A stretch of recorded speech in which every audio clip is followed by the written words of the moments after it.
শহরে অত্যাধিক গতির গাড়ি চালানোর ক্ষেত্রে ট্রাফিক বিভাগের পক্ষ থেকে বসানো হচ্ছে বিভিন্ন বোর্ড।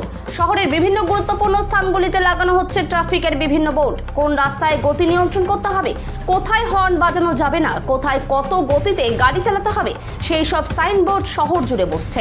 শহরের বিভিন্ন গুরুত্বপূর্ণ স্থানে বসানো হচ্ছে এইসব বোর্ড, যাতে গাড়ির গতি নিয়ন্ত্রণ করা যায় এবং সাধারণ মানুষের ক্ষেত্রেও সুবিধা হয়।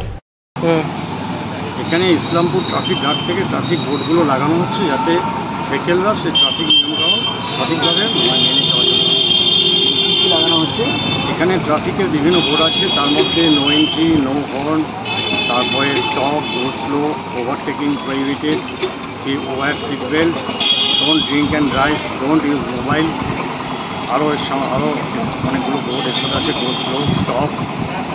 মানে কেন লাগানো হচ্ছে? যাতে প্রপারলি ট্রাফিকের যে রুলসগুলো আছে, ভেহিকেলের যারা ড্রাইভার আছে বা ভেহিকেল ওনাররা সেসব রুলস ভালোভাবে মেনটেন করে চলে। তাতে কী হবে, গাড়ির গতিও কম থাকবে, অ্যাক্সিডেন্টের সম্ভাবনা কম হবে, আর সাধারণ যানবাহন যেগুলো আছে বা মানুষজন যে প্রচলিত মানুষ চলছে তাদেরও চলাচলের খুব সুবিধা হবে। কত জায়গায় লাগাচ্ছেন? আমরা ইসলামপুরে প্রায় আগে লাগিয়েছি। ইসলামপুরে টোটাল 45 পিসেস আছে, তার মধ্যে 23 অলরেডি লাগানো হয়ে গেছে। এখন 22টা আমরা লাগাবো, 22 নাম্বার 22 লাগাবো। কী নাম আপনার? আমার নাম সুজিত কুমার সরকার।